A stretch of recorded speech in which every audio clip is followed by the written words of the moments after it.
Hello friends, hope you are all safe and healthy. Welcome to Knowledge Treasure channel.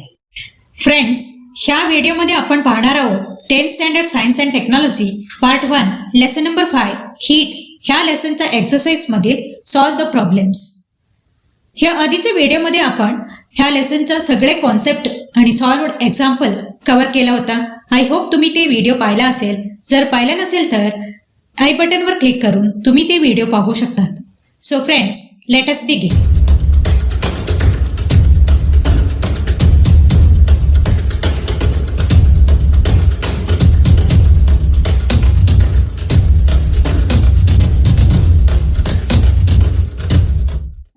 Solve the following problems. First question है, equal heat is given to two objects A and B of mass 1 gram. Temperature of A increases by 3 degrees Celsius and B by 5 degrees Celsius. Which object has more specific heat and by what factor? तर आपण बघूया what is given. पहिला बघूया. तर पहिला आपल्याला दिलेला आहे mass of A and B objects. A आणि B दोन ऑब्जेक्ट्स आहेत, त्यांचा मास आहे किती 1 ग्रॅम. तर temperature of A increases by 3 degree Celsius. Let it be delta T1 असं दिलेलं आहे डेल्टा T1. तर temperature increase by B object that is 5 degree Celsius. Let it be delta T2. So next specific heat of A, let it be C1 and a specific heat of B object that is C2. So तर आपल्याला काय find out करायचं, specific heat of the object. आपल्याला formula माहित आहे heat absorbed is equal to mass of the object into specific heat of the object into rise in temperature delta T. So आपण इथे find out करणार आहोत specific heat. So specific heat is equal to heat absorbed upon mass into rise in temperature delta T. Okay.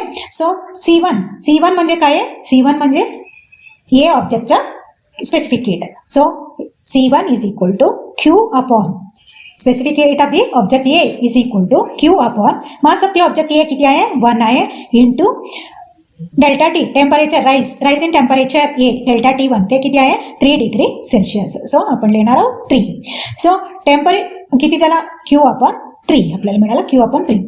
Next आपण find out करणार आहोत C2 specific heat of the object B that is C2 is equal to Q upon mass of the B that is 1 gram 1 into delta T temperature change in object B that is 5 degree Celsius. So 5. So आपल्याला मिळाला Q upon 5. आता आपण काय करणार आहोत, तर आपण ह्या दोन्हीचा रेशिओ फाइंड आउट करणार. C1 upon C2. C1 upon C2 is equal to Q upon 3. आपल्याला C1 मिळाला Q upon 3 into divide by Q upon 5. जेव्हा आपण असे डिवाइड करतो तेव्हा काय होते, that is equal to Q upon 3 into, जेव्हा आपण डिव्हिजन इंटू मध्ये कन्वर्ट करतो तेव्हा 5 न्यूमरेटरला जाते आणि Q डिनॉमिनेटर मध्ये. So Q gets cancelled. So आपल्याला मिळाला 5 अपॉन 3. C1 देअरफॉर C1 म्हणजे specific heat of object A is equal to 5 upon 3 times specific heat of the object B. तर specific heat of the object B C2 is equal to 3 upon 5 times specific heat of the object A. So इथे विचारलेला आहे कोणत्या ऑब्जेक्टचा specific heat जास्त आहे, which object has more specific heat. तर 5 upon 3 जास्त आहे का 3 upon 5 जास्त आहे का, तर 5 upon 3 जास्त आहे. So specific heat of A is greater than that of the specific heat of C2. So specific heat of A is more than the object B by a factor 5 upon 3 times. किती पटीने जास्त आहे, तर 5 upon 3 times greater आहे. Okay, हे झालं आपला first question.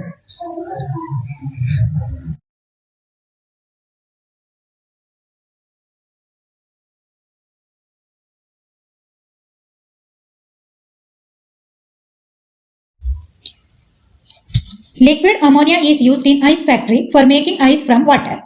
If water at 20 degree Celsius is to be converted into 2 kg ice at 0 degree Celsius, how many grams of ammonia are to be evaporated? Given the latent heat of vaporization of ammonia that is 341 calorie per gram. So पहिल्यांदा आपण बघणार आहोत काय काय आपल्याला माहित आहे ते. तर latent heat of vaporization of ammonia माहित आहे ते किती आहे, LV किती आहे 341 calorie पर ग्रॅम. नेक्स्ट आपल्याला माहित आहे टेम्परेचर ऑफ वॉटर माहित आहे किती आहे. टेम्परेचर ऑफ वॉटर आहे 20 degree Celsius. Temperature of ice आहे ते 0 डिग्री सेल्सिअस. आणि मास ऑफ वॉटर माहित आहे किती आहे ते. मास ऑफ वॉटर आहे इथं दिलेलं आहे 2 kg. 2 kg ला आपण ग्रॅम्समध्ये कन्वर्ट करणार कारण इथं आपल्याला लेटेंट हीट पर ग्रॅमला दिलेला आहे. सो आपण ह्याला पण ग्रॅममध्ये कन्वर्ट करणार. ते किती झाला मग 2000 ग्रॅम झाला. नेक्स्ट आपल्याला काय फाइंड आउट करायचं तर mass of ammonia. How many grams of ammonia are to be evaporated. म्हणजे आपल्याला मास ऑफ अमोनिया ते माहित नाहीये ते कॅल्क्युलेट करायचं. ह्याच्यात परत आपण बघितलं की latent heat fusion of ice आपल्याला माहित आहे ते किती आहे. Latent heat fusion of ice आहे. Latent heat fusion of ice ते किती आहे 80 कॅलरी पर ग्रॅम. आणि स्पेसिफिक हीट ऑफ वॉटर माहित आहे let it be C. C is equal to 1 calorie per gram. Okay, एवढं सगळं आपल्याला माहित आहे. आता नेक्स्ट आपण काय फाइंड आउट करायचा तर इथं आपण फाइंड आउट करायचा पहिल्यांदा heat lost by water at 20 degree Celsius to 0 degree Celsius. वॉटरचं कन्व्हर्शन आईसमध्ये होणार. इथं वॉटरचं कन्व्हर्शन आईसमध्ये होणार. वॉटरचं टेम्परेचर आहे 20 डिग्री सेल्सिअस. ते डिक्रीज होणार आहे 0 डिग्री सेल्सिअस पर्यंत. सो तेव्हा हीट लॉस्ट बाय वॉटर कसे फाइंड आउट करणार तर Q is equal to heat lost by water Q is equal to M into C into delta T. Okay, M किती आहे M 2000. मास ऑफ वॉटर आपल्याला माहिती आहे C किती आहे 1 आहे. Specific heat of water into delta T. Delta T 20 degree Celsius पासून 0 degree Celsius पर्यंत कमी झाला. सो आपण काय सांगणार 20 - 0. ओके, सो आपल्याला मिळाला किती 2000 into 1 2000 into 20 that is nothing but 40,000 calorie. Heat lost हीटचं युनिट काय आहे कॅलरी. सो 40,000 कॅलरी हे आपल्याला मिळालं. जेव्हा वॉटरचं कन्व्हर्शन आईसमध्ये होते वॉटरचं टेम्परेचर 20 डिग्री पासून 0 डिग्री पर्यंत येते तेव्हा किती हीट लॉस्ट झाला ते आपल्याला मिळालं. आता नेक्स्ट आपण काय फाइंड आउट करणार तर जेव्हा heat lost by water at 0 degree Celsius. आता वॉटरचं टेम्परेचर 0 डिग्री सेल्सिअस पर्यंत आपण आणलेलं आहे 20 पासून 0 डिग्री पर्यंत आणलेलं आहे. तर त्यावेळेला वॉटरचं कन्व्हर्शन आईस व्हायला सुरुवात होते. जेव्हा वॉटरचं मास किती आहे 2000 ग्रॅम ऑफ वॉटर आहे आपल्याकडे. तर 1 gram of ice water 1 gram of water आईसमध्ये कन्वर्ट व्हायला सुरुवात होते. आता 2000 ग्रॅम ऑफ वॉटर आईसमध्ये कन्वर्ट होताना किती एनर्जी लॉस्ट होते हे आपल्याला फाइंड आउट करायचं. ते कसे फाइंड आउट करणार आपल्याला माहित आहे latent heat of fusion. Latent heat of fusion म्हणजे काय 1 ग्रॅम वॉटर आईसमध्ये कन्वर्ट होताना 1 ग्रॅम वॉटर आईसमध्ये कन्वर्ट होताना 80 कॅलरी पर ग्रॅम 80 कॅलरी एवढं हीट लॉस्ट होते. तर इथे आपल्याकडे किती ग्रॅम आहे 2000 ग्रॅम वॉटर आईसमध्ये कन्वर्ट होताना किती हीट लॉस्ट होते. कसं फाइंड आउट करायचं क्रॉस मल्टिप्लिकेशन. सो आपण फाइंड आउट केला mass of ice into latent heat of fusion आपल्याला मिळाला 1,60,000 कॅलरी एवढं हीट लॉस्ट झालेलं आहे. तर हे दोन्ही हीट लॉस्ट झालेला कुठं जाते तर ते काय heat gain by liquid ammonia. तर हे दोन्ही हीट लॉस्ट झालेला लिक्विड अमोनिया एब्झॉर्ब करत असते. So heat gain by the liquid ammonia is equal to आपण हे फाइंड आउट केलेला होता formula Q is equal to Q1 plus Q2. Heat gain by the liquid ammonia is equal to heat lost by the water at 20 degree Celsius. Water at 20 degree Celsius. इथे ह्याला आपण काय म्हणूया ह्याला आपण Q1 असे सांगूया आणि ह्याला आपण Q2 असे सांगूया. मग इथं काय होणार Q heat gain by the liquid ammonia Q is equal to Q1 plus Q2. So आपल्याला काय मिळालं 40,000 प्लस 1,60,000 कॅलरी. सो आपल्याला काय मिळालं टोटल 2 लाख कॅलरी एवढं हीट लिक्विड अमोनिया गेन केलेलं आहे. ओके, आपण आता फाइंड आउट केला Q is equal to Q1 plus Q2 heat gain by liquid ammonia that is 2 lakh calorie find out केला. तर आपल्याला काय फाइंड आउट करायचं मास ऑफ अमोनिया इव्हॅपोरेटेड. पण आपल्याला माहित आहे latent heat of vaporisation of ammonia ते किती आहे 341 कॅलरी पर ग्रॅम. म्हणजे 1 gram ammonia 1 gram liquid ammonia evaporate होण्यासाठी 341 कॅलरी एवढा हीट लॉस्ट झाला. तर आपल्याकडे किती हीट आहे, आपल्याकडे अमोनिया किती हीट गेन केलेला आहे, 2 लाख कॅलरी एवढा हीट अमोनिया गेन केलेला आहे. तर किती ग्रॅम ऑफ अमोनिया इव्हॅपोरेट झाला. सो कसं फाइंड आउट करणार, क्रॉस मल्टिप्लिकेशन. सो आपल्याला काय मिळालं, MA इथं काय किती ग्रॅम अमोनिया इव्हॅपोरेट झाला म्हणजे mass of ammonia. So mass of ammonia into 341 is equal to 2 lakh calorie. Okay, so आपल्याला पाहिजे MA. सो आपण काय करणार, आपण करणार MA is equal to 2 lakh calorie upon 341. हे सिम्प्लिफिकेशन केल्यावर आपल्याला मिळणार 586.5 ग्रॅम.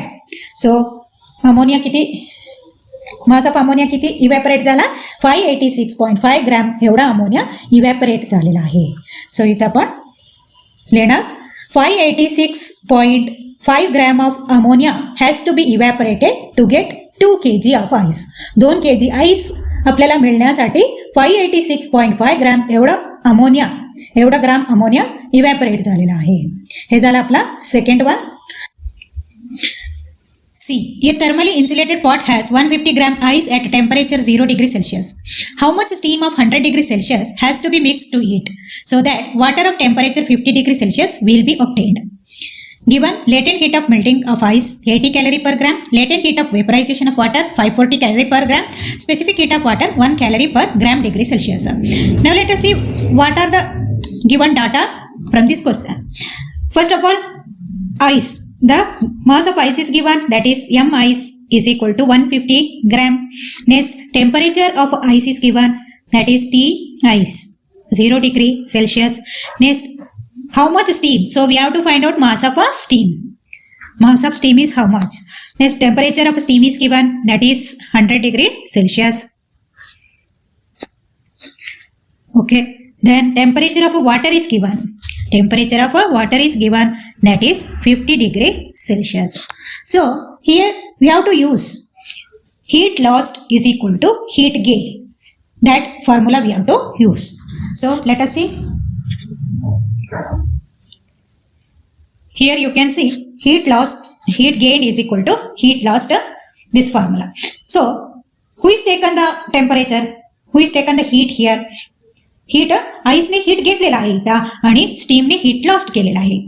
आईसचं टेम्परेचर किती होता, 0 डिग्री सेल्सिअस होता. ते हीट ॲब्झॉर्ब केलेलं आहे. सो त्याचं टेम्परेचर इन्क्रीज होत गेला आणि आईसचा मेल्ट झाला आणि नंतर ते 50 डिग्री सेल्सिअस पर्यंत पोहोचलेला आहे. त्या वेळेला आईस 0 to 50 डिग्री सेल्सिअस पर्यंत येताना आईस किती हीट ॲब्झॉर्ब केलेला ते इज इक्वल टू, आता 100 डिग्री सेल्सिअसमध्ये स्टीम होता, त्याचं टेम्परेचर 50 डिग्री सेल्सिअस पर्यंत डिक्रीज झाला. ते दोन्ही इक्वल आहे. सो आपण फाइंड आउट करूया. पहिल्यांदा heat gained by ice to convert 0 degree Celsius into water at 0 degree Celsius. आईसचं मेल्ट होताना 0 डिग्री सेल्सिअसमध्ये आईस मेल्ट व्हायला सुरू होते. ते कम्प्लिटली मेल्ट होताना किती हीट आईसने घेतलेलं आहे ते आपण फाइंड आउट करणार. सो आपल्याला माहित आहे latent heat of melting of ice ते किती आहे, 80 कॅलरी. 1 ग्रॅम आईस जेव्हा मेल्ट होते तेव्हा त्याला 80 कॅलरी एवढा हीट आपण सप्लाय करायला लागते, किंवा 1 ग्रॅम आईस जेव्हा 80 कॅलरी हीट गेन करतो तेव्हा ते मेल्ट व्हायला सुरू होणार. तर इथं किती ग्रॅम ऑफ आईस आहे, आईसचं ग्रॅम किती आहे, 150 ग्रॅम ऑफ आईस इज तयार. सो 150 ग्रॅम आईस वॉटरमध्ये कधी मेल्ट होणार, वॉटरमध्ये मेल्ट होण्यासाठी त्याला किती हीट लागणार ते आपण फाइंड आउट करायचं. तो क्रॉस मल्टिप्लिकेशन. सो आपल्याला हे आन्सर मिळालं. नेक्स्ट आपण heat gained by the water to convert 0 degree Celsius to 50 degree Celsius.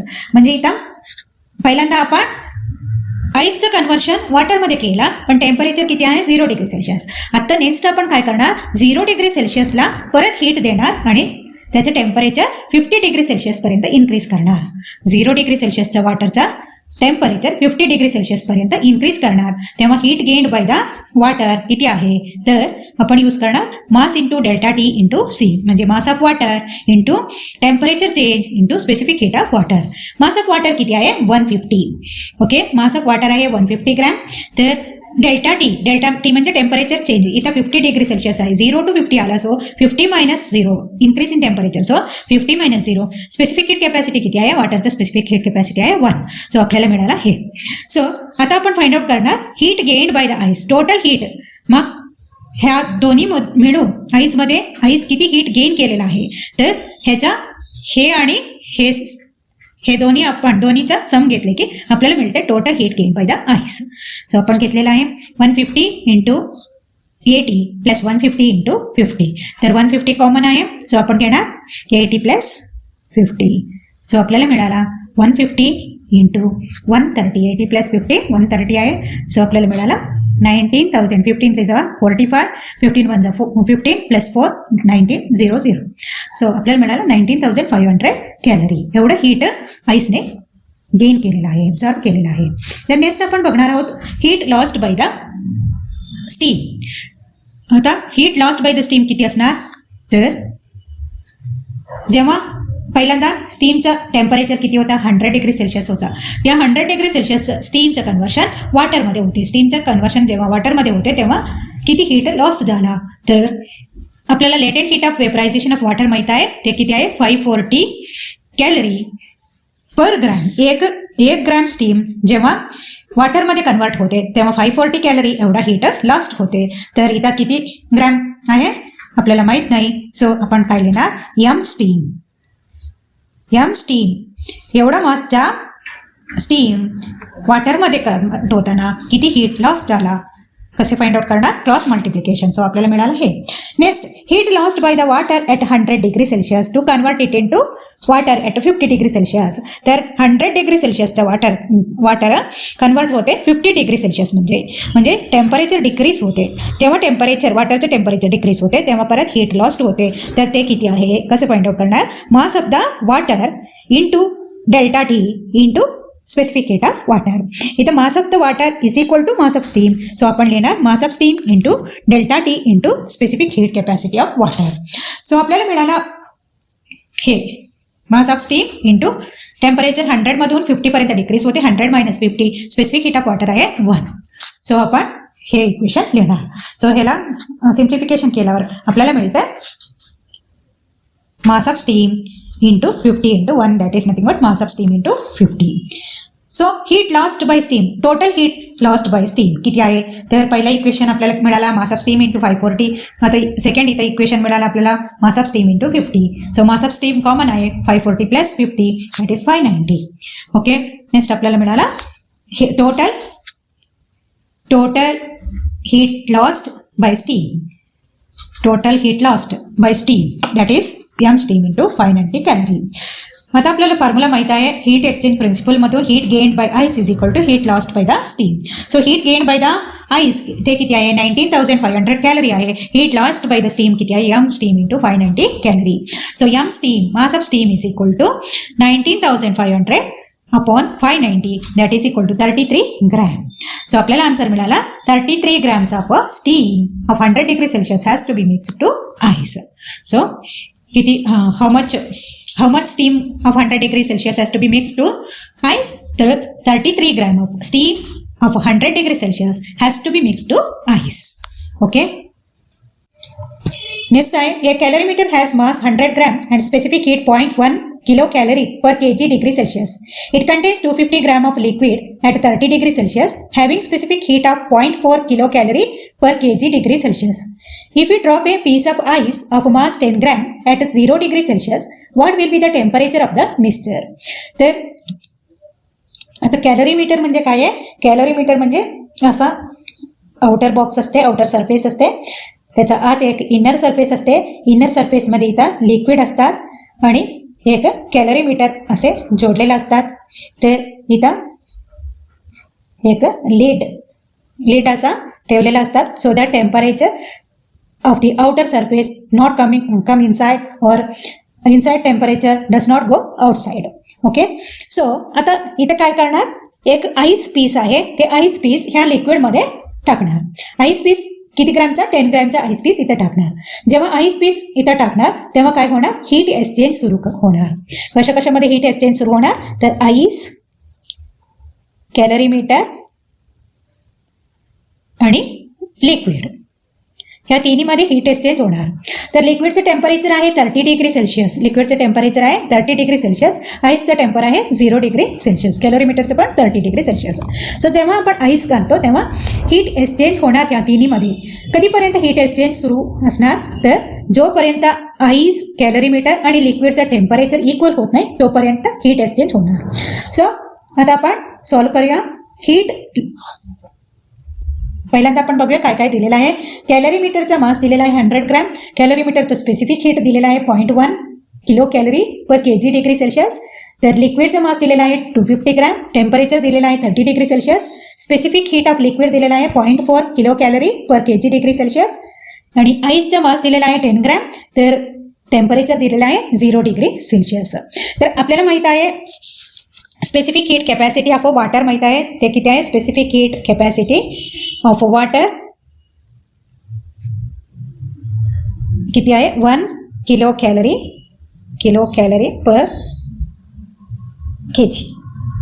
Okay, 1 kilo calorie per KG.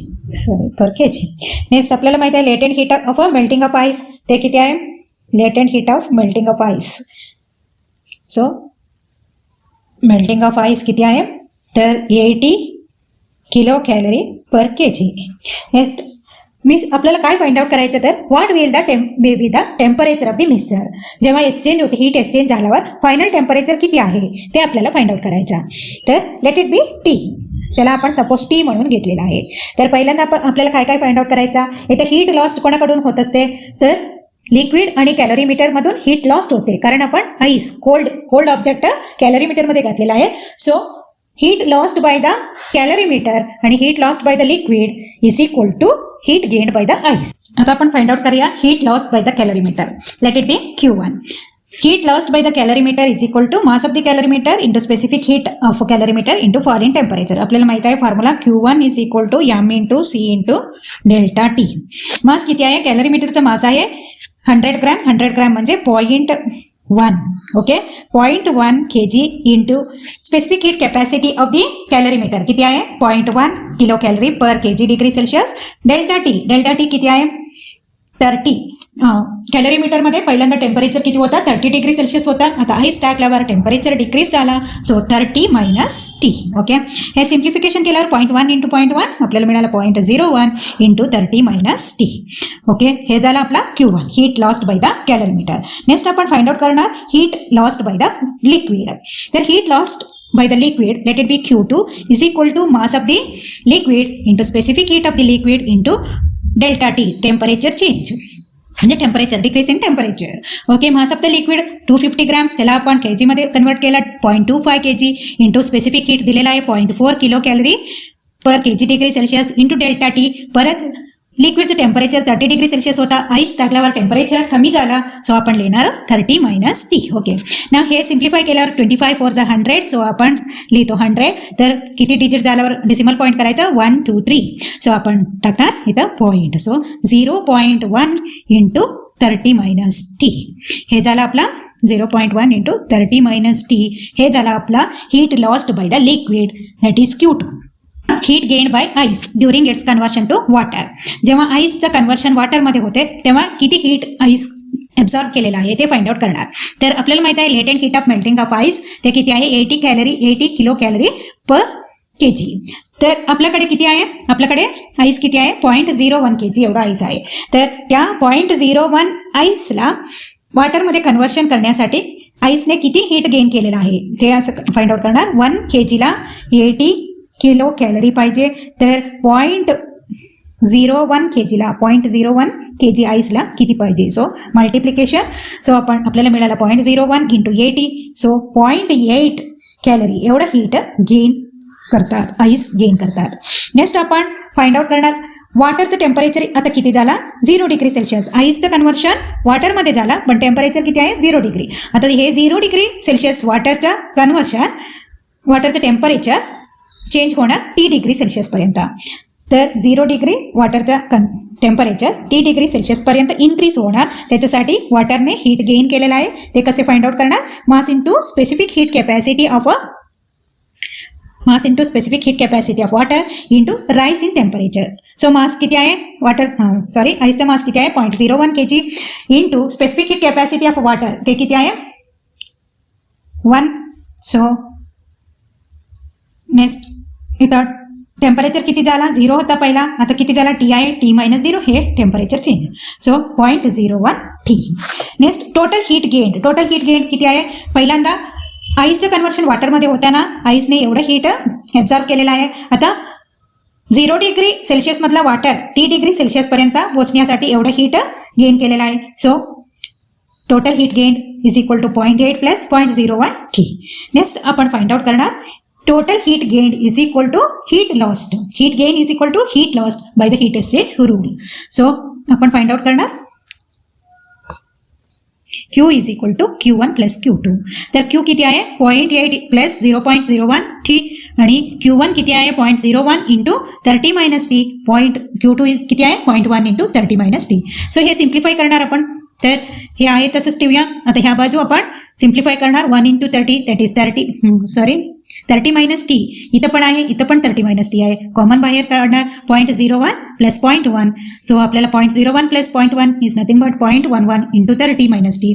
So 0.11 into 30 म्हणजे 11 3 33, पण इथं एक 0 आहे, सो 2 डिजिट झाल्यावर आपण पॉईंट केलेला आहे. सो 3.33 मायनस 0.11 T आपल्याला मिळाला 0.8 plus 0.01 T is equal to 3.3 minus 0.11 T. तर नेक्स्ट आपण काय करणार, T आहे ते एका बाजूला आणणार आणि राहिलेला दुसऱ्या बाजूला घेणार. सो हे T आपण इथं आणणार, सो मायनसचा प्लस होणार इथं, सो इथं प्लसचा मायनस होणार ह्या बाजूला येताना. सो आपल्याला मिळाला 0.01 T plus 0.11 T is equal to 3.3 minus 0.8. So add केल्यावर आपल्याला 1.12 T is equal to 2.5. So T is equal to 2.5 divided by 0.12. हे सिम्प्लिफाय केल्यावर आपल्याला मिळाला 20.8 degree Celsius. So the temperature of the mixture is 20.8 degree Celsius. हे झाला आपला last question. So इथे आपला प्रॉब्लेम्स न्यूमेरिकल्स संपलेला आहे. तो फ्रेंड्स, आय होप तुम्हाला हा व्हिडिओ आवडला असेल, तर नक्कीच व्हिडिओला लाईक करा, शेअर करा आणि त्याचबरोबर चॅनेलला सबस्क्राईब करा आणि बेल आयकॉनला क्लिक करा, म्हणजे जेव्हा जेव्हा मी ह्यासारखे नवीन व्हिडिओ अपलोड करेन तेव्हा तुम्हाला त्याचं नोटिफिकेशन मिळत राहील. आणि त्याचबरोबर खाली कमेंट करायला विसरू नका. So friends, let us conclude on today's topic. We'll meet on next video with a new video with a new topic. Thank you for watching this video. See you in the next video. Bye bye.